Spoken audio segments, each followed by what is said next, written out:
satisfied. Super, the point is made there. We have a question down from the back.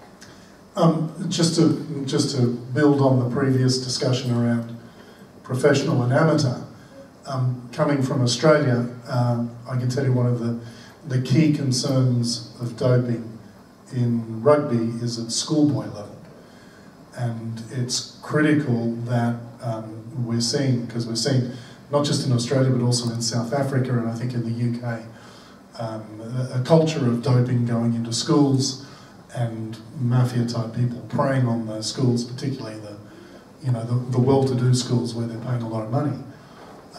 So I think it's important to recognise that it's not just a function of professional and standard amateur, but you've also got to go down to these levels. I mean, we saw not that long ago somebody in a Grand Fondo cycling race tested positive for EPO. Grand Fondo, that's like a community cycling event. It's just quite staggering how far down this can go. So that's more of a comment. Yeah. How could they afford that testing? On the Grand Fondo? Ask her, she's from They the paid south. for it. Laura We have Robinson. a lot of events that contract to do testing, because I think one of the issues we haven't discussed in this session is the fact that there are a lot of athletes that compete at what people would like to term an amateur level that also want a clean playing field. So if I'm an athlete who may just happen to be 35 and I happen to compete in a master's event, but I'm an excellent swimmer and I want to be competing against other 35-year-olds and I want to stay competitive, I don't want to be competing against somebody who's doping.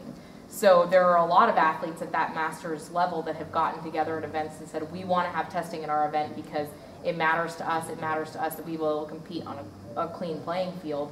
And they've worked together to try to get testing to come to their events for that specific reason. And that's not to say that there's not a lot of education that goes into helping those athletes understand their rights and responsibilities prior to that happening.